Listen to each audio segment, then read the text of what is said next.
Hey guys, welcome to the video and thanks for watching. Your support and views are truly appreciated by me. And we're just going to go ahead and dive right into this because I don't want to take up too much of your time. But in this video, we're kind of going to go over the Rivermen and their upcoming schedule here in January. They have 7 games left in that month. And the first 6 are at home.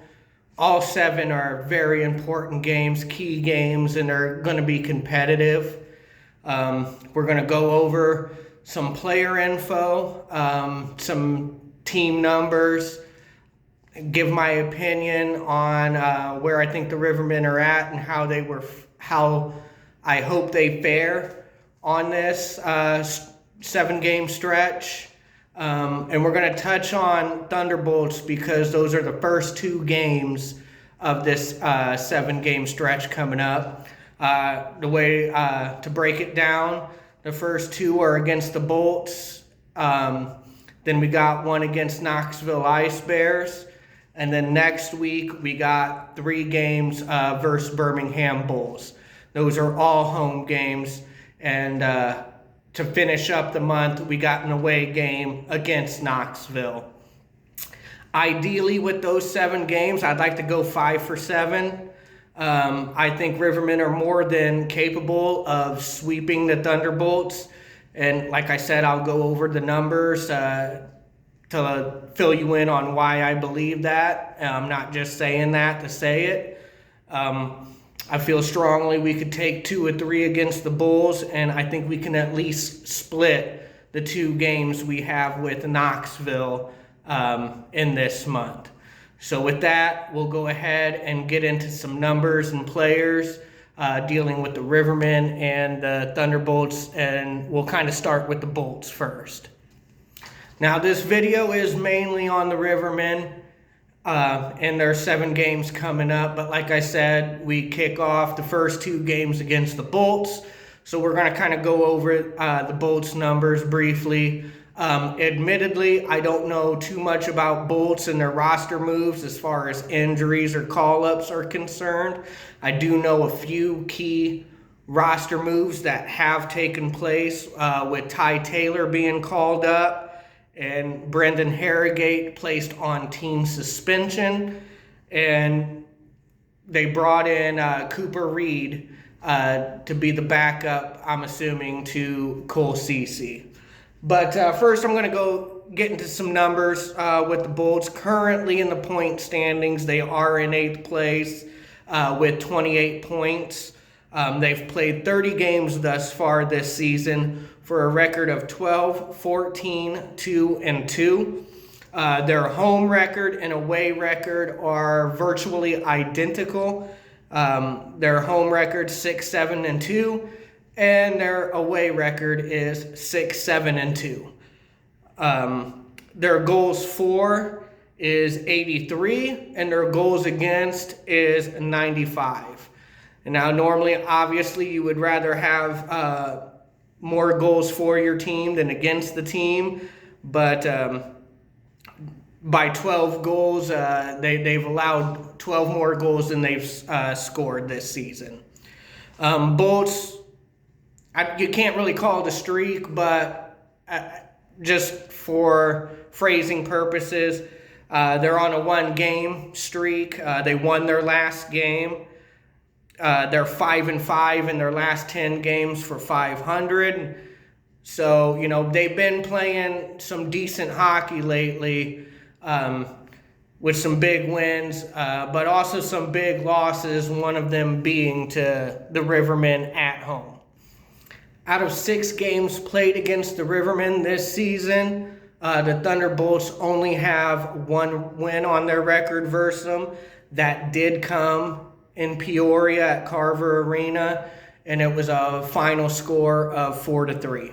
And that's been their only win, but they've lost their last 2 games to the Rivermen, and they lost it pretty big.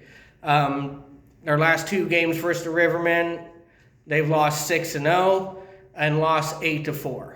So, and both of them had Cole Cece at net. So, some not so great numbers, not really playing the Rivermen well in their last 2 games. And with Ty Taylor being out and Brendan Harrogate possibly being out, that takes a lot away from the Thunderbolts. Brendan Harrogate was the leading point getter and goal scorer on the team. He had 25 points on the year and like 13 goals. So Harrogate's been one of their most consistent players this year, so that will make an impact. Ty Taylor has been very good. Some will say even better than Cole Cece this year at net for the Bolts. With him being out, more than likely Cole Cece will get the majority of the starts. Last time Cooper Reed was with the Thunderbolts, he didn't see any playing time. So I don't know if you'll see Cooper Reed against the Rivermen in this series. I guess it just depends on how well he plays against the Rivermen in that first game. Okay, and now we're going to go over some special teams numbers overall for power play and penalty kill, and also their away power play and penalty kill. Bolts this year overall on the power play are 17 of 98, operating at a 17.35 success rate. So that's 17 goals out of 98 tries on power play overall. And their away power play is 10 for 53, operating at 18.87 success rate. So their power play is a little bit better on the road than the overall power play. Penalty kill for Thunderbolts overall is they've killed 25, or they've allowed 25 goals on 128 penalty kill attempts, and for an 80.47 success rate. And their away penalty kill numbers is 13 for 70 at 81.43 success rate. So again, their special teams numbers are a little bit better on the road than they are overall, which will help them against the Rivermen. But like I said, you don't want to get on the penalty kill too much against the Rivermen, because you're also asking for trouble that way. We're going to go over some numbers real quick with Thunderbolts, their top players to look out for and who's contributing. You got Tyson Gilmore with 10 goals, 12 assists for 22 points. You got Logan Vandermarker. Sorry if I missaid his name. 9 goals, 8 assists, 17 points. Matthew Hobbs has 8 goals and 6 assists for 14 points on the year. And Scott Carrington recently came back down from a call-up. He's got 5 goals, 12 assists, 17 points on the year. Cole Cece, not so great numbers. He's 6-8-1 on the year, 0 shutouts. His goals against average is 3.72, and his save percentage is .894. So, again, that's not all on Cole Cece. You did the special teams numbers, even though they're not bad. They're on the penalty kill a lot and have given up some goals, and the team defense overall has been inconsistent. So, again, you don't want to put it all on Cole Cece, but, I've seen him giving up goals that I normally don't see him give up. Pretty much, I believe the keys of the game for the Bulls is they got to play a full 60 minutes against the Rivermen. And I think their last game proved that. When they were at home at the Ford Center, they got out to a 3-goal lead early in the first. Halfway through the first, it was 3-0. We ended up pulling Trevor Babin and putting in Colby Muse. And the Rivermen roared back and ended up winning that game 8-4 with 6 unanswered goals. So that just goes to show you got to play a full 60 minutes against the Rivermen. No lead is a safe lead, especially if it's only a 3-goal lead in the first period. You got to keep your foot down on the gas pedal. And again, you know, what you want to play good team defense and help out Cole Cece as much as you can and clear the zone. Don't let the Rivermen get many rebound chances or set up. And also stay out of penalty trouble. You do not want to put the Rivermen on the power play a bunch because they'll make you pay. Okay, now we're going to jump over to the Rivermen side of things right now, who are currently in second place with 40 points. Last weekend, they had their series canceled with the Havoc, so that's why they only got, you know, like 26 games. The only team with less games played is the Roanoke Rail Yard Dogs. They have 25 games played. But anyway, the Rivermen record is 18-4-2-2. Their home record is 8-4-1. And their away record is 10-0-1-2. They have not lost in regulation on the road thus far. Goals for is 108, and goals against is 59. Again, no other team in the SPHL even has 100 goals for. So Rivermen are in front by a lot in that department. I think Havoc is the second closest, and goals against is 59. And again, that's best in the league, and the only team that's close to that is, again, Havoc, and I think they have 65 goals against. So, again, that's a big part of the reason you see the Rivermen in second place. Go over some of the players real quick. We got quite a few players out, and this just goes to show you how deep the Rivermen is and how well coached they are and how good the leadership is in Peoria. Right now on the IR, we got Christian Baptiste coming off a hat trick, got a upper body injury, placed on the 14-day IR. You got Mike McChesney, Josh Martin, Griffin Fox, and Mike Gillette, and Nick Latinovich, all on IR. I expect Mike McChesney to come back soon, maybe coming up against the Thunderbolts, but I can't confirm that. And Renee Dadajanov is day-to-day, but I also expect him to play in the Thunderbolt series. ECHL call-ups, you got Chase Spencer, that's up there. I don't expect him to come down anytime soon. He's a solid defender that deserves to be up in the ECHL. You got Tyler Coburn. He wasn't here that long before he took the call up. I do not expect to see Tyler Coburn again this year. And because of some recent acquisitions, we also got Cameron Cook and Brendan Rons, and who else? Greg Smith up in the ECHL. And honestly, I wouldn't be surprised if we really don't see them either. I'm hoping we get one of those three back. It would be nice. It would help tremendously. But they're good players, and they're doing well up in the ECHL, so it's a possibility we don't see any of these guys for a long time. Recently traded was Cale List, another key defender, and Cole Crowder was also traded, and who we've added to the roster to help fill in the gaps. Mike Egan, he came over from Knoxville Ice Bears. Jack Boasted, he came up from the FPHL to help Colby Muse and back up. We got Jake Vaughn back for a second stint this year with the Rivermen, and Danielle Chartrand. I don't know if I'm saying his last name right. Again, I apologize. And, of course, J.M. Piotrowski will rejoin the team as well.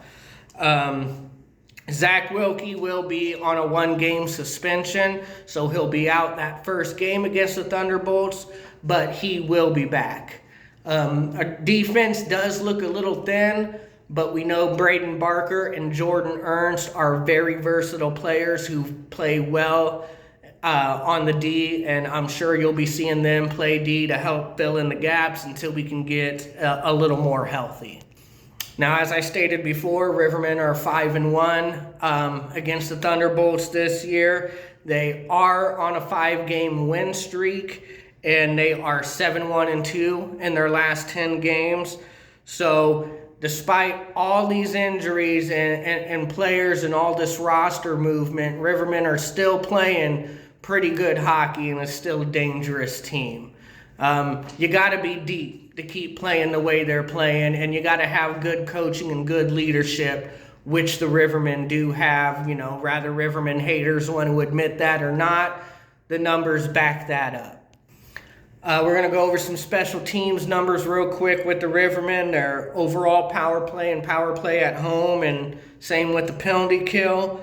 On their power play, they're 29 for 110 at 26.36 success rate overall.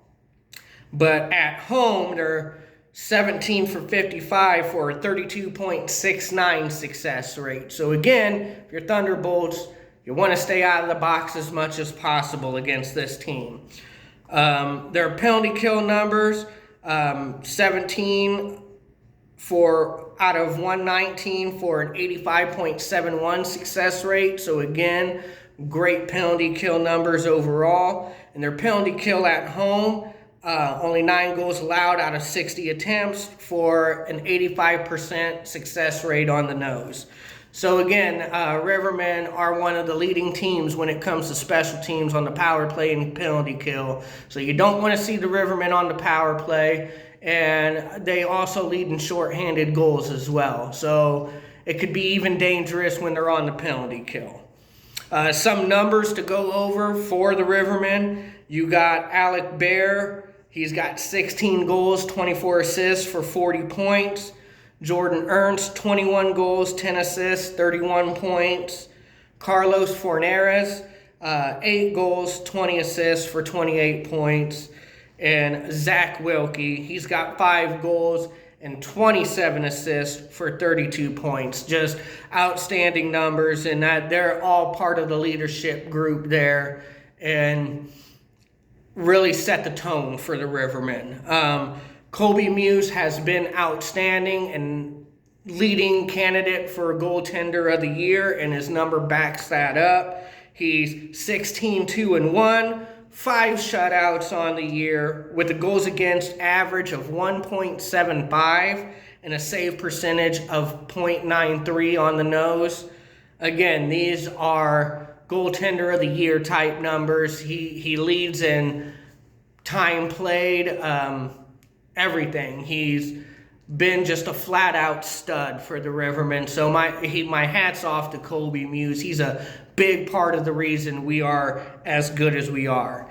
Rivermen keys to the game to take this series and hopefully get a sweep is they got to come out the gate fast and physical against the Thunderbolts. Get them off their game, get on the power play, and take advantage. Get the first goal against Cole Cece, put pucks on the net, frustrate them, and just keep firing on them. And also, play a full 60 minutes against the Thunderbolts, because they're going to come out and they're not going to quit either. So those are my keys to the game. Those are some of the numbers I've been over. Coming up on 20 minutes, so again, I'm sorry it took this long. I try to keep these videos short, because I don't want to take up too much of your guys' time. But, you know, I haven't done a video in a while, and I wanted to make sure I didn't miss anybody, and I gave you accurate numbers coming up for this stretch of games. So with that, I'm going to go ahead and wrap it up. I'll see you guys at the next puck drop, and I always keep it Rivermen style.